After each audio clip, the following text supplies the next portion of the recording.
people can get very quick enlightenment, very quick self-realization, and that is probably the fastest way to self-realize, because we can do many other things, like people do meditation, usual meditation or chants, or do some exercise, kriyas.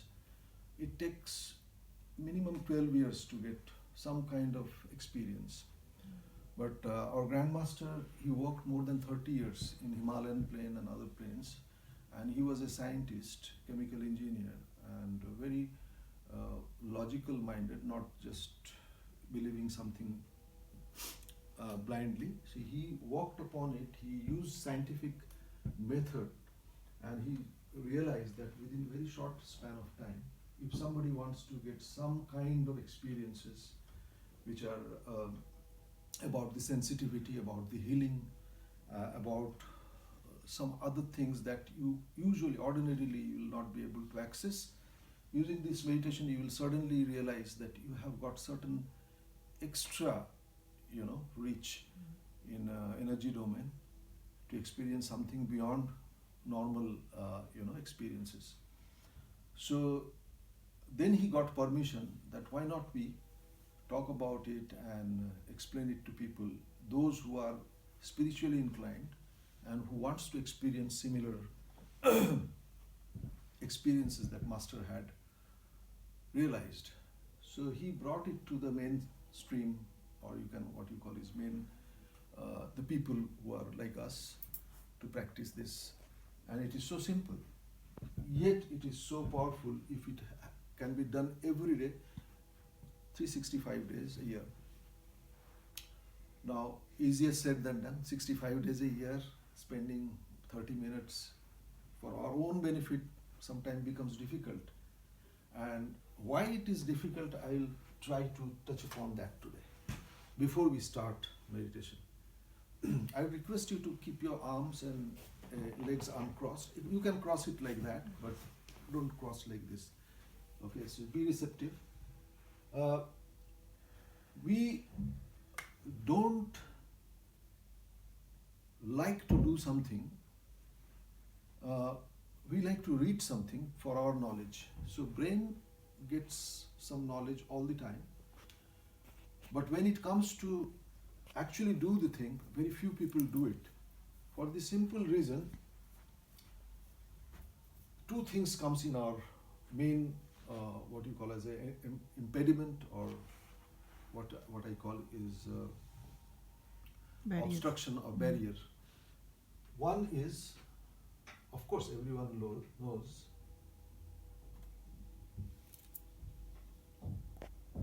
laziness. Another thing is our ego. Because the moment we know that we know everything, then we say we can do it anyway sometime. I mean, we can always do it later. This is called also procrastination. So laziness, ego, procrastination, this works in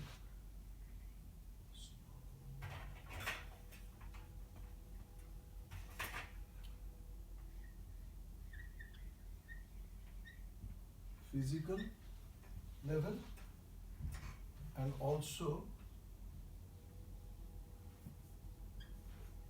mental level. We can be physically lazy, we can also be mentally lazy.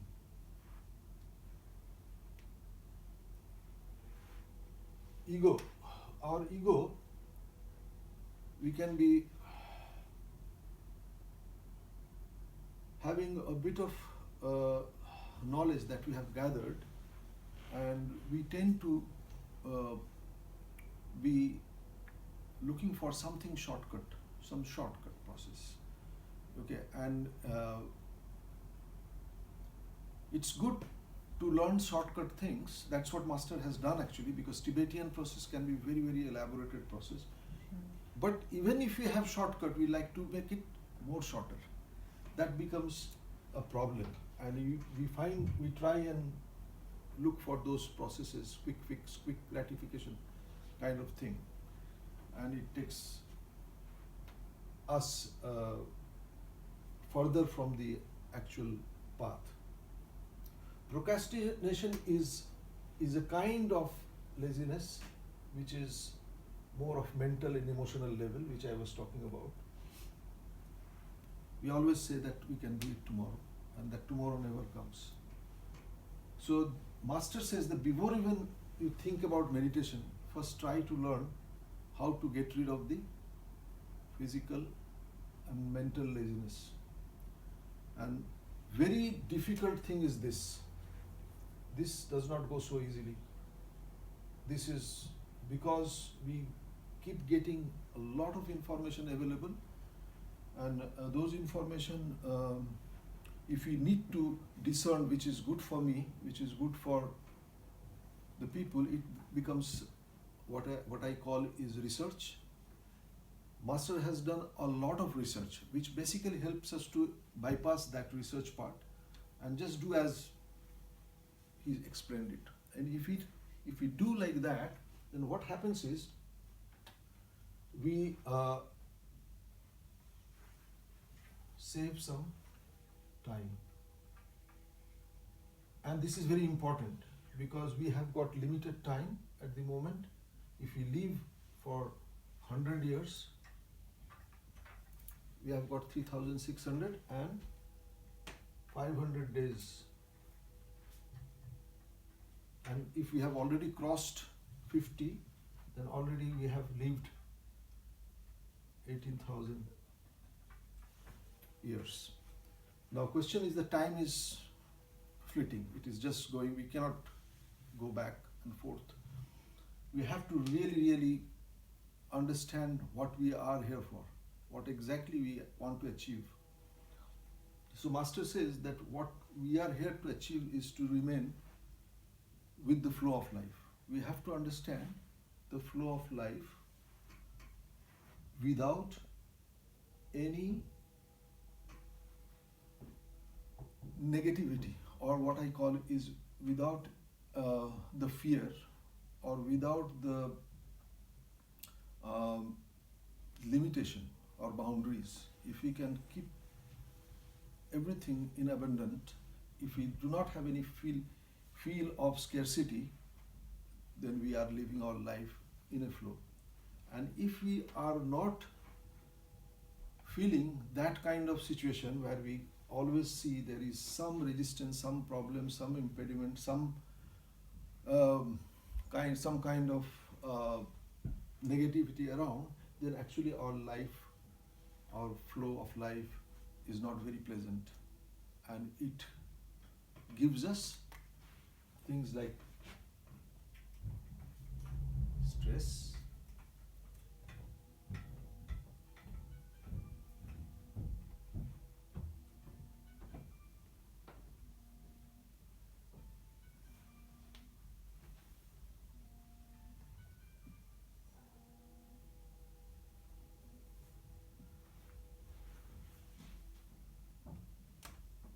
stress,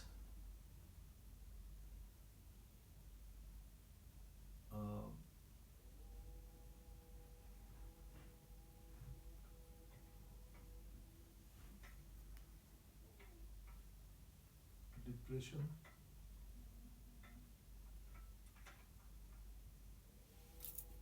sadness. Sorry, this is not going good. Can I? There's the bags there. Bags are there. You've got pen in your bag? I don't. Which bag? The black one. Inside.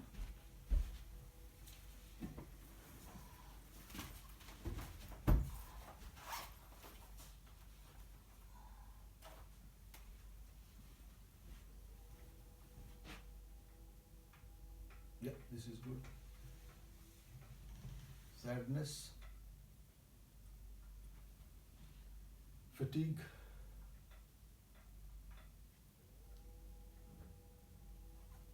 etc., etc.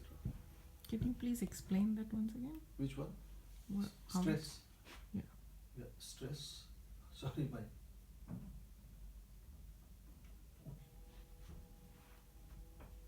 when our life is not having the right kind of flow, we feel very depressed. We feel sad because it is not going the way we want it. And it is not going the way we want it is because that somewhere we are not finding what I call is the energy that can let us move. When we are in the train and train is moving at certain speed and we are walking this way, normally we do not get any difficulties. But when we try to go this way, then we get some kind of push or some kind of, or it breaks down, that time we get a break. That means if we are not with the flow of life, we are not enjoying the life the way we are supposed to enjoy. That basically also means that the energy that is around us, if they are in the right alignment with us, suppose this is our, if in right alignment with us, then we will always feel healthy and mentally fit. But if this alignment is random, then what happens is we are not supposed, we will feel very, what I call is, we will feel the disharmony and unbalanced.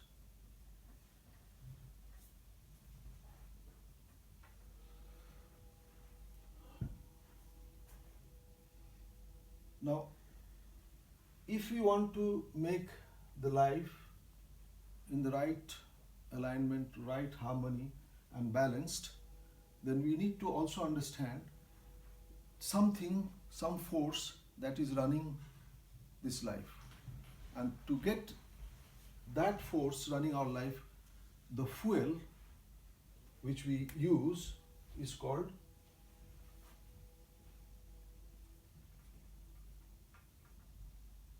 prana. Like to run a train or run a car, you need petrol or electricity or diesel. Similarly, to run our life harmoniously, we need prana. If it is in the right, what you call it, if it is in the right proportion, we feel a very good energetic life. If they are not in right proportion, we need to feel it. And how we feel it? We feel it by having the right kind of food, enough rest,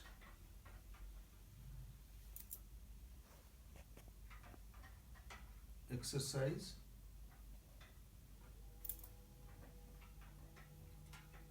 and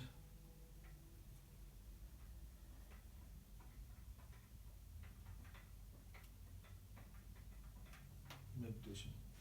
So food, rest, exercise and meditation, these four things are very, very important to get the right amount of prana in our system. So let me repeat it once again. For this is very important that we have to have something for ourselves so that we can keep ourselves healthy, physically, mentally, emotionally. And to avoid that, we have to be aware of the laziness that we have physically and mentally.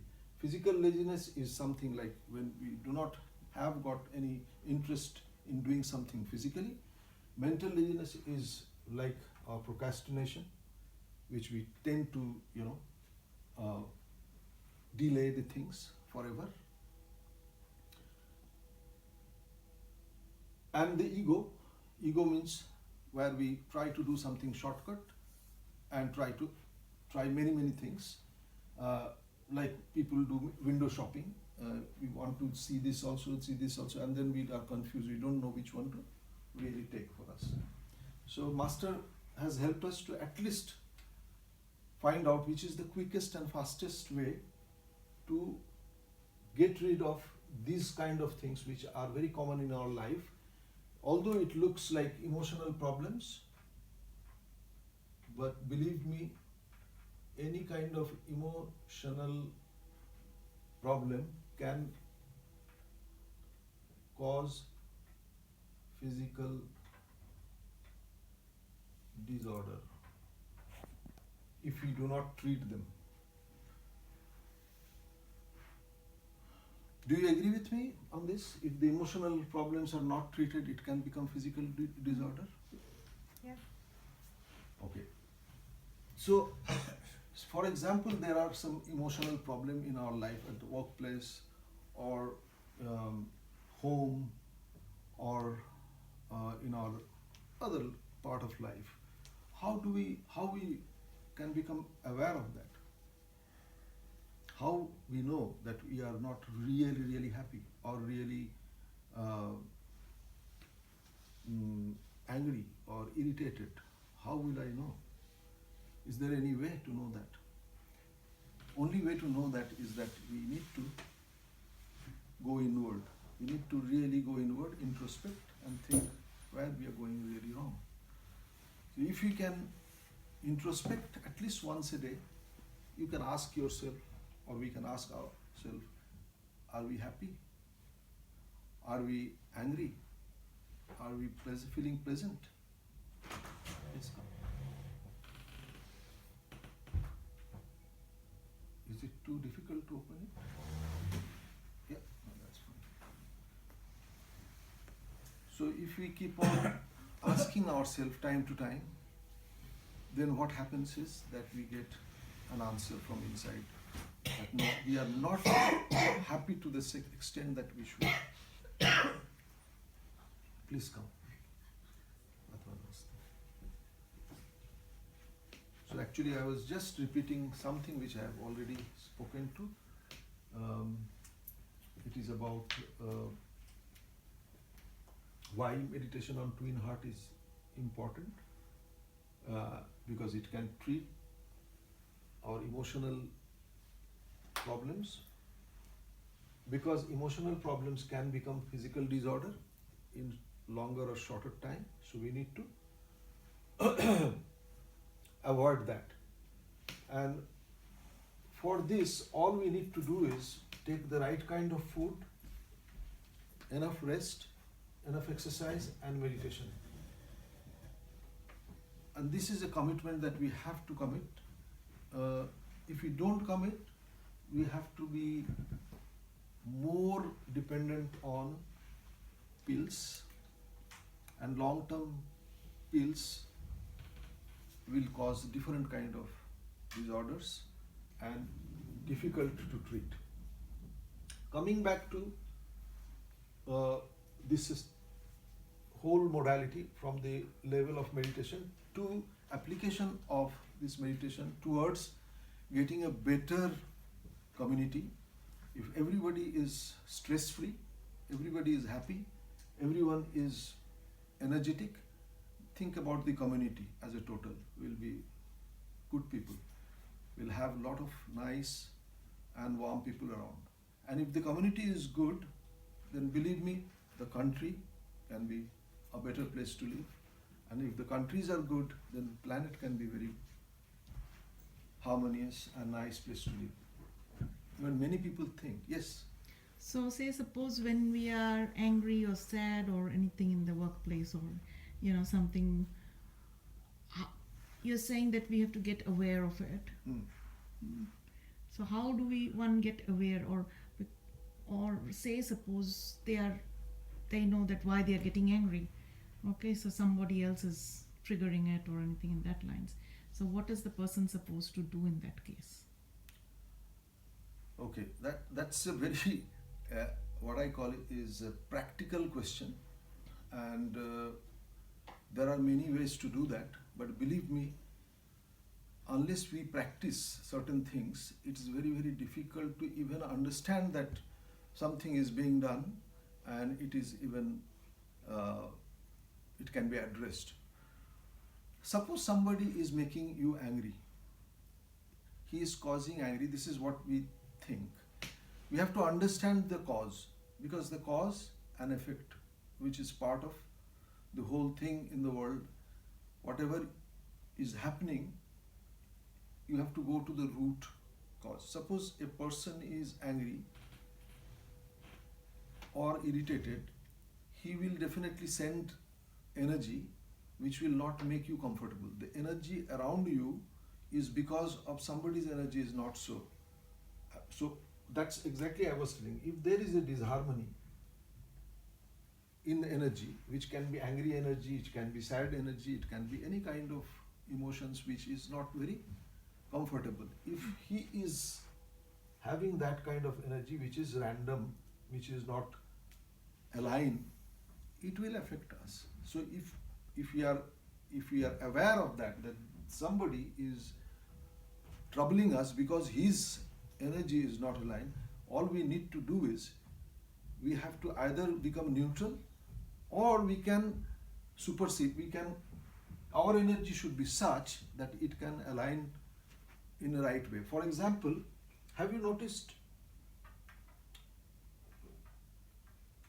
this is magnet? Sorry, magnet. And this is iron.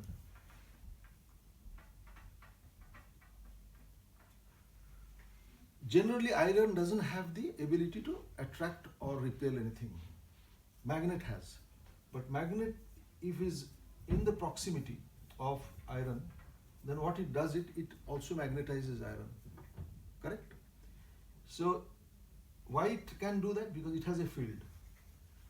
And in this field, if you are close to magnet, then it will behave like magnet. That means if our energy is happy, we are laughing, we are smiling, our energy is good enough, conducive, then what will happen is the people who are not so happy will also feel comfortable or happy. So I would rather answer your question in this way, that if we feel there is some problem around us, we have to just use the opposite of that.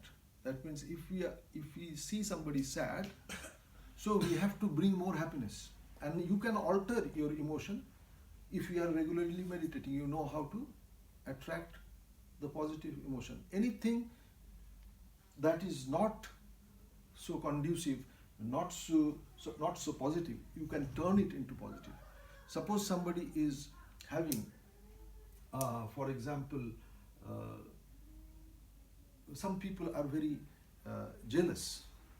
Okay, the people are jealous who are not so generous, who are basically self-oriented.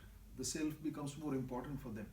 So for those people who are not knowing what is basically generosity, if we show them generosity, for example, you give them something unconventional, keep it, I don't need from you. So they will not be jealous about what you have, because jealousy is something like you have 2 pens and I don't have, then I will feel jealous about it, isn't it? For example, so if I try to share the things with others, there is no reason for anyone to be jealous. Similarly, there are many other emotions and actually Master will tell us how we can basically change that into other part of emotion, because most of us are basically working with these 2 binary things. Either it is positive or it is negative. But last week I was taking a workshop where I told people that we have got many shades between 1 and 0. Okay, this is extreme, this is also extreme, this is extreme negative, this is extreme positive, and then we have not so, we can call it very, very, for example, good, then we can say good, and then this is, for example, 0, so we can call it bad, then we can call it very bad. and then we call it extremely bad. So it is not just bad and good, it is about how we can vary our emotions from this side to this side. And if we can keep it somewhere here between these two emotions, because our emotion will keep on changing depending on our surroundings. We cannot have much, or it is not about us only, it is about our surroundings. If the surroundings are not so good, so we will feel very uncomfortable. So if we can keep somehow our emotion in somewhere in the mid section, not extreme of this or not extreme of that, then what we call is a moderate way of living. So if we live moderately, if we eat moderately, if we rest moderately, our life will be very systematic without any major problem. But if we do not have anything in moderation, sometimes we do excessively, we don't take rest, we have taken excessive food, we have taken excessive walk in the gym, and we will get into trouble, because extreme thing will give you what I call is disharmony, and also some kind of negativity, which can be emotional, physical, any kind of. Yes. You want to say extremely good is also not good? And extremely good is also not good. Can you explain it? This is what our master says. Suppose I want to enjoy extremely, ecstatic, and we remain ecstatic for a long time. What will happen is, because life is always like this, it is like this. It's not straight. Sometimes good, sometimes everyone in life. Nobody can say I have only good life all through. There will be always up and down. But when we go extremely up and then extremely down comes, the shock is too much. Yeah, but if somebody is extremely up, spiritually extremely up, it can happen? It can happen when you escape that. You go beyond that, there is no path of return. Yes, but then how many people like us that we can go into the escape mode? If you are extreme, and then there is no, you have kind of burnt all the bridges, there is no way of returning, then it is okay. Then you have escaped. So then there is no neither anything negative or not positive. You are beyond negative and positivity. But that is yes. What I say is that you can practice extreme things. Many people do it that way, but then you will be rather like a monk. You don't even care negativity and positivity. It does not really matter. You are out of this binary. What you call is limitation. But how many of us can do that? Master says that people like us who are more or less living in this situation, this limitation, it's better to understand life through the moderate way of living. You don't say bad, very bad, or don't say good, very bad, good. Just remain which you can easily handle. And to do that, I think the best thing in our life, we should learn to meditate and share it.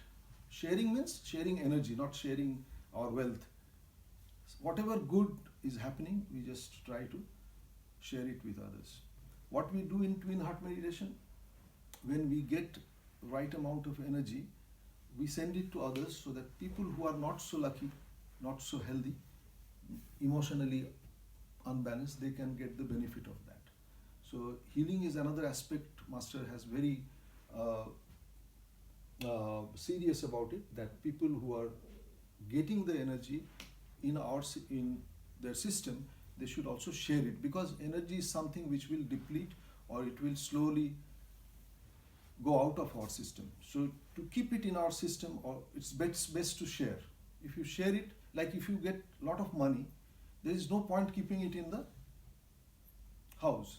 Either you invest it or you give it to somebody so that whenever you need it, you can get it back. So this is exactly the same thing. So what we do is now, unless you have any question, we will go straightway to our physical exercise. And after the physical exercise, what we will do, we'll sit in a comfortable manner, upright condition, and follow master's instructions. And after that, what we will do is, when we have finished our meditation, we also share this energy that is flowing through us to the planet for various causes which are creating some kind of unbalance in the world. For example, right now we are having major problem in the world because of coronavirus.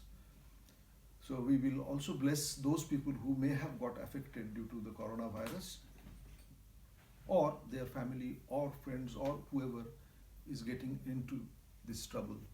I have also decided today that we will bless those people who got affected in Thailand because of the mass shooting. So we'll try and bless those people and their family who may have been going through a difficult time.